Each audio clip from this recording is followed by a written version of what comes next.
পহেলা মে আন্তর্জাতিক শ্রমিক দিবস উপলক্ষে আয়োজিত বাংলাদেশ শ্রমিক কল্যাণ ফেডারেশন ঢাকা মহানগরে দক্ষিণ কর্তৃক আয়োজিত আজকের এই সমাবেশের সম্মানিত সভাপতি, বাংলাদেশ শ্রমিক কল্যাণ ফেডারেশন ঢাকা মহানগরের সম্মানিত সভাপতি, বিশিষ্ট শ্রমিক নেতা জনাব আব্দুল সালাম, মঞ্চে উপবিষ্ট নেতৃবৃন্দ, সমবেত শ্রমিক ভাই ও বন্ধুগণ, আসসালামু আলাইকুম ওয়া রাহমাতুল্লাহি ওয়া বারাকাতুহু। আজকের এই শ্রমিক দিবস উপলক্ষে আপনাদেরকে জানাই আন্তরিক শুভেচ্ছা এবং অভিনন্দন। প্রিয় ভাই ও বন্ধুগণ, আপনারা জানেন 1886 সালে আমেরিকার শিকাগো শহরের হে মার্কেটে শ্রমিকদের ন্যায্য দাবি 8 ঘন্টা শ্রমের বিনিময়ে তাদের যে সংস্থান, সেই দাবিতে যখন সমাবেশ করছিল, সেই দাবিতে যখন আন্দোলন করছিল, সরকারের পক্ষ থেকে নির্বিচারে গুলি চালিয়ে সেদিন সেখানে 8 জন শ্রমিককে নিহত করা হয়েছিল। আজকের এই দিন সারা বিশ্বে সেভাবে পালিত হচ্ছে। প্রিয় শ্রমিক ভাই ও বন্ধুগণ, আজকের এই শ্রমিক দিবসের প্রতিপাদ্য বিষয় হচ্ছে শ্রমিক মালিক সুসম্পর্ক উন্নয়নের পূর্ব শর্ত। আজকে এই শ্রমিক সমাবেশ থেকে আমরা এই প্রতিপাদ্য বিষয়কে রাষ্ট্রীয়ভাবে প্রতিষ্ঠিত করতে চাই যে শ্রমিক মালিকদের সাথে কোনো বৈরী সম্পর্ক নয়, শ্রমিক মালিকদের সাথে সুসম্পর্কের মাধ্যমেই দেশ এগিয়ে যাবে, দেশে একটি মজবুত অর্থনৈতিক ব্যবস্থা গড়ে উঠবে। তাই আমরা বলতে চাই, আজকে শ্রমিকদের দাবিতে সারা বিশ্বব্যাপী যে আজকে আন্দোলন শুরু হয়েছে, আজকের এই দিবসটি পালিত হচ্ছে, তার এই অংশ হিসাবে বাংলাদেশ শ্রমিক কল্যাণ ফেডারেশন ঢাকা মহানগরী দক্ষিণ এই সমাবেশের আয়োজন করেছে। আমরা এই সমাবেশ থেকে দাবি জানাতে চাই, শ্রমিকদের দাবি আদায়ের জন্য পৃথিবীতে আর কোন শ্রমিককে যাতে জীবনে দিতে না হয়, পৃথিবীতে আর কোন শ্রমিক অধিকারের জন্য কোন আন্দোলন সংগ্রামের যাতে প্রয়োজন না হয়। আজকে বিশ্বের যে উন্নয়ন, বিশ্ব সভ্যতার যে অবকাশ, সেই সভ্যতার অবকাশে সেই উন্নয়নের প্রতিটি ক্ষেত্রে রয়েছে শ্রমিকদের হাতের ছোঁয়া। আজকে পিরামিড থেকে শুরু করে আমেরিকার হোয়াইট হাউস, বাংলাদেশের বঙ্গভবন, সকলে কিছু তৈরির পিছনে যারা কারিগর হিসাবে কাজ করেছে তারা হচ্ছে আমার শ্রমজীবী মেহনতি বায়ু বন্ধুগণ।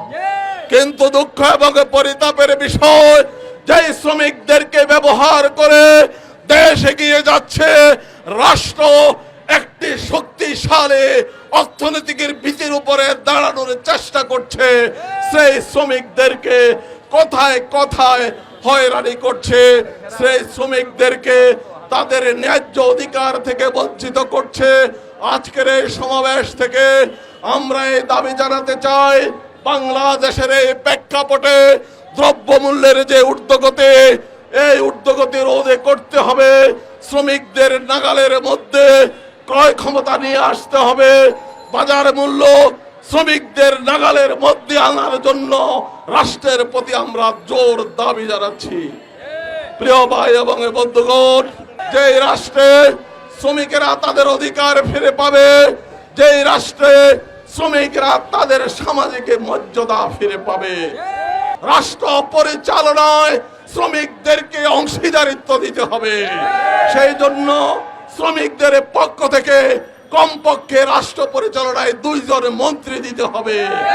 আজকের এই শ্রমিক সমাবেশে এই দাবি জানিয়ে আগামী দিন শ্রমিকদের অধিকার রক্ষার আন্দোলনে আপনাদের সকলকে সক্রিয়ভাবে অংশগ্রহণ করার উদাত্ত আহ্বান জানিয়ে আমার বক্তব্য শেষ করছি।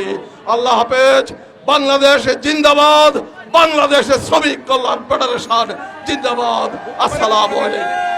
সম্মানিত শ্রদ্ধা একান্ত প্রিয় শ্রমিক বন্ধুরা, আসসালামু আলাইকুম রহমতুল্লাহ। 1 মে আন্তর্জাতিক শ্রমিক দিবসের বিষয়ে দীর্ঘক্ষণ আলোচনা চলছে। আসলে এই আলোচনা, আজকের এই দিন আমাদের অধিকার আদায়ের দিন। আজকের এই দিন আমাদের উৎসব এবং আনন্দের দিন। আবার আজকের এই দিন শোকাবহ দিন শ্রমিকদের জন্য। সুতরাং এই শোককে শক্তিতে পরিণত করে আমরা শ্রমজীবী খেটে খাওয়া মানুষদেরকে নিয়ে এই দেশে একটি সুন্দর পরিবেশ তৈরি করতে চাই, যাতে করে বঞ্চিত, অধিকার হারা, মজলুম, নিষ্পেষিত শ্রমজীবী মানুষ আবার এই সমাজে হাসি মুখে ফিরে দাঁড়াতে পারে। সম্ভ্রান্ত উপস্থিতি, সংগ্রামী বন্ধুরা, আপনারা জানেন, যাদের ঘাম, যাদের রক্তে তিলে তিলে দেশে গড়ে উঠেছে, সৌন্দর্য বর্ধন হয়েছে, তাদের আজ এই সমাজে কোনো মূল্যায়ন নেই। আজকের এই শ্রমজীবী খেটে খাওয়া মানুষ তাদের সন্তানদেরকে পড়াশোনা করাতে পারছে না। আমি জিজ্ঞাসিত করতে চাই সরকার বাহাদুরকে, আপনারা যদি পুলিশদের জন্য পুলিশ লাইন স্কুল করতে পারেন, ক্যান্টনমেন্ট আর্মিদের জন্য cantonment board school, college, university করতে পারেন, বিজিবির জন্য তাদের জন্য স্কুল, ইউনিভার্সিটি করতে পারেন, আজকের সকল শ্রমজীবী খেটে খাওয়া মানুষদের জন্য কেন শ্রমিক কল্যাণ স্কুল করতে পারবেন না? আমাদের সন্তানেরা কি মানুষ নয়? সুতরাং বাংলাদেশে শ্রমজীবী খেটে খাওয়া মানুষদের সন্তানকে মানুষ হিসেবে গড়ে তোলার জন্য আগামী দিনে শ্রমিক কল্যাণের নামে এই শ্রমিক কল্যাণ school, college, university, medical college গড়ে তুলতে হবে সরকারকে। একইভাবে এই শ্রমিকদের জন্য মেহনতি শ্রমজীবী মানুষ যাতে আজীবন শ্রমিক না থাকে, তারাও মালিক হতে পারে। আপনারা আজকে বিজিবিদেরকে সীমান্ত ব্যাংক দিয়েছেন, আর্মিদেরকে ট্রাস্ট ব্যাংক দিয়েছেন, তেলের জায়গায় তেল আরো মারেন। আমার শ্রমজীবী খেটে খাওয়া মানুষের জন্য ব্যাংক কোথায়? আমরা জানতে চাই। শ্রমিক কল্যাণ ব্যাংক গঠন করে শ্রমিকদেরকে সহায়তা করতে হবে। আপনারা তার জন্য সকলে ঐক্যবদ্ধ থেকে তুমুল আন্দোলন গড়ে তোলে সেটি আদায় করতে হবে। 1 মে আন্তর্জাতিক শ্রমিক দিবসে আজকে ঢাকা মহানগরী দক্ষিণ বাংলাদেশ শ্রমিক কল্যাণ ফেডারেশনের উদ্যোগে আয়োজিত আজকের সমাবেশ এবং র্যালিতে যারা অংশগ্রহণ করেছেন, ঢাকা মহানগরী দক্ষিণ শ্রমিক কল্যাণ ফেডারেশনের পক্ষ থেকে সকলকে ধন্যবাদ এবং মোবারকবাদ জানাই। আমরা শ্রমিক কল্যাণ ফেডারেশন শ্রমিকদের কল্যাণের জন্য কাজ করি, শ্রমিকদের মুক্তির জন্য কাজ করি, শ্রমিকদের অধিকার নিশ্চিত করার জন্য কাজ করি। আমরা শ্রমিকদের পাশে থেকে শ্রমিকদেরকে সামনে এগিয়ে নিতে চাই। সুতরাং শ্রমিক কল্যাণ ফেডারেশনের সাথে ঢাকা মহানগরী দক্ষিণের সকল সেক্টরের শ্রমিকরা আজকে একত্রিত হয়েছে। আমরা মনে করি আমরা শ্রমিকদের ঐক্যবদ্ধ করে শ্রমিকদের অধিকার হারা শ্রমিকদের সকল অধিকার আমরা নিশ্চিত করতে পারবো। আগামী দিনে সকল অধিকার আদায় আন্দোলনে আপনারা সকলে আমাদের সাথে থাকবেন, একথা বলে আজকের সমাবেশ এখানে শেষ করতে। পৃথিবীর প্রতিটি প্রান্তরে শ্রমিকরা জেগে উঠেছে। শ্রমিকদের দাবি তাদের আদায় করি, তারা ছাড়বে ইনশাআল্লাহ। শ্রমজীবী ভাইয়েরা, আপনারা ভালো করে জানেন পৃথিবীর প্রতিটি উন্নয়ন কর্মকাণ্ডে, প্রতিটি স্থাপনায়, প্রতিটি গঠনমূলক কাজে মূল ভূমিকা পালন করে শ্রমজীবী মেহনতি মানুষেরা। আজকে পৃথিবীতে আমরা যা কিছু বলি না কেন, পরিবহন সেক্টরের উন্নয়ন, অবকাঠামো উন্নয়ন, রাস্তাঘাট, পুল কালভার্ট, আমরা যে উন্নয়নের গল্প শুনি, আমাদেরকে মহারানী মহারাজার গল্প শোনানো হয়, সকল কিছুর পেছনে রয়েছে শ্রমিকদের ঘাম। আজকে শ্রমিকরা সবচেয়ে বেশি বঞ্চিত। এই শ্রমিকদের অধিকার আদায়ে সম্মানিত ভাইয়েরা, আপনারা দেখতে পাচ্ছেন প্রতিদিন গড়ে 45 থেকে 50 জন প্রবাসী শ্রমিক দেশে ফেরত আসতেছে। এটি আমাদের জন্য কোনো শুভ লক্ষণ নয়।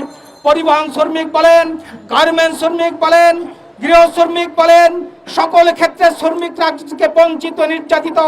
তারা তাদের ন্যায্য মজুরি পাচ্ছে না, তারা চিকিৎসা পাচ্ছে না, তাদের সন্তানদের লেখাপড়া করাতে পারতেছে না। তাই আসুন, এই শ্রমিকদের ন্যায্য অধিকার, শ্রমিকরা এই দাবি করে না যে আমাদেরকে প্রত্যেককে একটি 5 তলা ভবন তৈরি করে দিতে হবে। শ্রমিকদের এমন কোনো দাবি নেই যে আমাদেরকে প্রত্যেককে এসি গাড়ি দিতে হবে। শ্রমিকদের এমন কোনো দাবি নেই যে আমাদেরকে প্রত্যেকের ঘরে এসি সার্ভিস দিতে হবে। শ্রমিকরা দুবেলা ভাত খেতে চায়, সন্তানদেরকে স্কুলে লেখাপড়া করাতে চায়, তারা অসুস্থ হলে তাদের ন্যূনতম চিকিৎসা চায়, তারা বছরে 2 মোটা কাপড় চায়। এতটুকু অধিকারও তারা ফিরে পাচ্ছে না।